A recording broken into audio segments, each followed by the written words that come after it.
શિવરાત્રિ વિવાદ બાદ કીર્તિ પટેલ મીડિયા સામે આવીને બહુ જ બકબક કરતી હતી। ત્યારે આજે ઇન્દ્ર ભારતી બાપુ ખુદ મેદાને આવીને એવો જવાબ આપ્યો કે કીર્તિ પણ ધ્રુજી ગઈ હતી। મિત્રો, જૂનાગઢના ભવનાથના મેળામાં ભક્તિના રંગમાં ભંગ પડ્યો છે। સોશિયલ મીડિયા સ્ટાર કીર્તિ પટેલ અને જૂનાગઢના જાણીતા ઇન્દ્ર ભારતી બાપુ વચ્ચે અત્યારે સામસામે યુદ્ધ છેડાયું છે।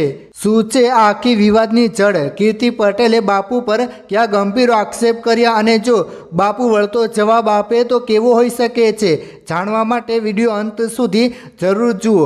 વિડીયોની શરૂઆત કરીએ તે પહેલાં તમે કોને સપોર્ટ કરો છો, કીર્તિ પટેલને કે બાપુને? નીચે કમેન્ટ જરૂર કરજો। મિત્રો, સૌપ્રથમ આપણે જાણીએ કે કીર્તિ પટેલે શું કહ્યું, ત્યારબાદ બાપુના કાલ્પનિક વળતા પ્રહાર વિશે પણ વાત કરીશું। કીર્તિ પટેલે બાપુ વિશે શું કહ્યું? મિત્રો, કીર્તિ પટેલે તેના તાજેતરના વિડીયોમાં ઇન્દ્ર ભારતી બાપુ પર આકરા પ્રહારો કર્યા છે। તેના મુખ્ય મુદ્દાઓ આ પ્રમાણે છે। પાખંડનો આરોપ। મિત્રો, કીર્તિ પટેલે ઇન્દ્ર ભારતી બાપુને પાખંડી અને ઢોંગી કહીને સંબોધ્યા છે। તેણે કહ્યું કે બાપુ સનાતન ધર્મના નામે માત્ર રાજકારણ રમી રહ્યા છે। VIP treatment. મિત્રો, કીર્તિ પટેલનો ગંભીર આક્ષેપ છે કે બાપુ પોતાના માનીતા શિષ્યોને આંગળી પકડીને મુરગીકુંડમાં સ્નાન કરાવવા લઈ જાય છે, જ્યારે સામાન્ય જનતા અને તેના જેવી દીકરીઓ સાથે અપમાનજનક વ્યવહાર કરવામાં આવે છે। આશ્રમની પ્રવૃત્તિઓ। તેણે અત્યંત ગંભીર આક્ષેપ કરતાં કહ્યું કે આશ્રમો હવે હોટલ જેવા બની ગયા છે અને ત્યાં કાળા ચીટા ચાલે છે, જેની ફાઇલો તેની પાસે તૈયાર છે। ગૃહમંત્રીને વિનંતી। કીર્તિ પટેલે હર્ષ સંઘવીને વિનંતી કરી છે કે આવા લોકો સાથે ફોટા ના પાડવા જોઈએ, કારણ કે તેઓ સત્તાનો દુરુપયોગ કરીને લોકોને ડરાવે છે। ઇજ્જતનો સવાલ। કીર્તિ પટેલે કહ્યું કે ભરી મેદાનમાં તેની ઇજ્જત લેવામાં આવી છે અને તેને કુંડમાંથી બહાર કાઢીને અન્યાય કરવામાં આવ્યો છે।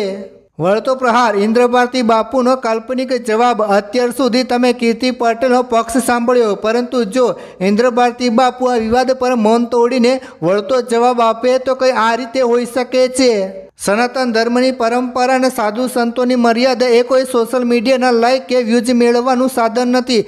ભવનાથનો મેળો અને મુરગીકુંડનું શાહી સ્નાન એ વર્ષો જૂની પરંપરા છે, જેમાં શિસ્ત જાળવવાની દરેક નાગરિકની ફરજ છે।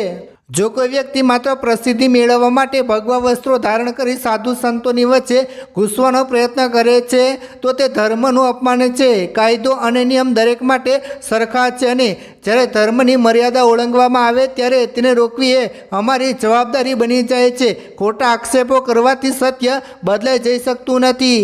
રહી વાત આશ્રમો અને શિષ્યોની, તો આશ્રમના દ્વાર દરેક સાચા ભક્તો માટે ખુલ્લા છે, પરંતુ અશિસ્ત માટે નહીં। સોશિયલ મીડિયા પર બેસીને કોઈના ચરિત્ર પર કાદવ ઉછાળવો એ આજના જમાનાની ફેશન બની ગઈ છે। અમે સેંકડો વર્ષોથી ચાલી આવતી ગુરુ શિષ્ય પરંપરાનું પાલન કરી રહ્યા છીએ। કોઈના વ્યક્તિગત આક્રોશ કે ધમકીઓથી સનાતન પરંપરા ડગવાની નથી। જેમને કાયદા પર ભરોસો નથી તેઓ જ આવા બેબુનિયાદ આક્ષેપો કરે છે। અમે શાંતિ અને ભક્તિમાં માનીએ છીએ, પરંતુ જો ધર્મની ગરિમાને ઠેસ પહોંચાડવાનો પ્રયાસ કરશે તો સંયમ સાથે તેનો સામનો કરવાની શક્તિ પણ અમારી પાસે છે। તો મિત્રો, આ હતો કીર્તિ પટેલનો આક્રોશ અને બાપુ તરફથી કાલ્પનિક જવાબ। આ વિવાદ હવે ક્યું નવું વળાંક લેશે તે સમય જ કહેશે। તમને શું લાગે છે, કોની ભૂલ છે, કીર્તિ પટેલની કે તંત્રની? નીચે કમેન્ટ કરીને જરૂર જણાવજો અને જેમ બને તેમ આ વિડીયો શેર કરો, લોકોને દેખાડો, જેથી કરીને બધાને જાણ થાય। ધન્યવાદ।